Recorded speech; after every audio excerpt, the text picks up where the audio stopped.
तर जरंडेश्वर प्रकरणामध्ये दमानिया यांनी ईडीवर देखील आरोप केलेले आहेत। ईडी लबाडी करते असं देखील दमानिया यांचा आरोप आहे। चौकशी बंद करण्याचे अधिकार सरकारला देऊ नयेत, ईडी कोणतीही कारवाई करत नसल्याचा देखील आरोप त्यांनी केलाय। जरंडेश्वर प्रकरणामध्ये अंजली दमानिया यांनी ईडीवर गंभीर आरोप केले। ईडी ही तपास यंत्रणा लबाडासारखी वागत असल्याचा आरोप अंजली दमानिया यांनी केलाय। तर कोणतीही चौकशी समिती नेमल्यावर त्या चौकशा बंद केल्या जातात।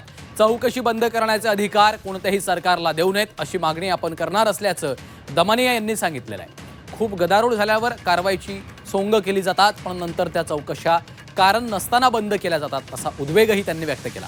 अजित पवारांवर 2016 साली केलेले आरोप आणि त्यावर लागलेली चौकशी, पार्थ प्रकरणातही लागलेल्या चौकशी समितीबाबत बोलताना त्यांनी उद्वेग व्यक्त केला आहे।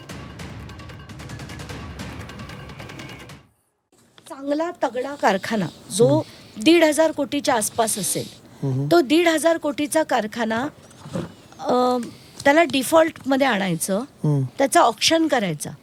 ऑक्शन करणारी बँक वर हेड डायरेक्टर, त्याला गुरु कमोडिटीजला दिला 65 कोटीला, जेव्हा तो 1000 कोटीच्या वर 1,500 कोटीच्या आसपास त्याची किंमत होती। तो 65 कोटीला ऑक्शन केला, गुरु कमोडिटीने तो घेतला। गुरुनी योगायोगाने लीजवर कोणाला दिला?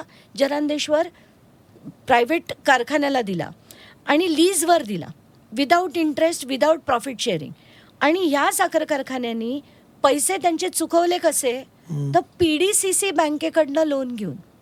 आता PDCC बँक पुणे जिल्हा सहकारी तर ती PDCC बँकवर सुद्धा हे डायरेक्टर आहेत आणि RBIचे क्लिअर कट नॉर्म्स आहेत की डायरेक्टर स्वतःला लोन घेऊ शकत नाहीत, त्यांनी दिलंय।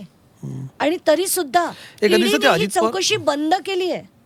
What do you say to that? याच्यापेक्षा मोठे फ्रॉड्स कोण करू शकतंय? आणि यांना फ्रॉड करणाऱ्यांना, वाचवणाऱ्या लोकांना पण काय म्हणायचं? आणि ही पद्धत आहे? तुम्ही असं देशाला पुढे नेणार आहेत अशा फ्रॉड करणाऱ्या लोकांना?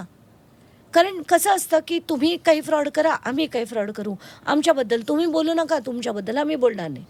थोडीशी कुठे काही कोणी जास्त बोलायला लागलं की ॲक्शन केल्यासारखं दाखवायचं आणि मग चुप बसायचं। हेच होतंय। म्हणून मी ठरवलं की मी सिस्टमॅटिकली काम करणार आहे, सगळं तयार करणार आहे, कोर्टात ठेवणार आहे, कोर्टाला सांगणार आहे। आत्ताच्या घटकेला यांची जी समिती आहे त्याच्या पुढे सुद्धा डिपोज होणार आहे। कारवाई करतील अशी माझी कुठचीही अपेक्षा नाही, कारण ते 100% राजकारण होणार त्याच्यात। मी जाऊन हे हायकोर्टात फाईल करणार आहे, त्याच्यात विनंती करणार आहे कोर्टाला, जर तुम्हाला वाटत असेल आम्ही लढावं तर याच्यावर सरकारकडनं powers to close this should be withdrawn.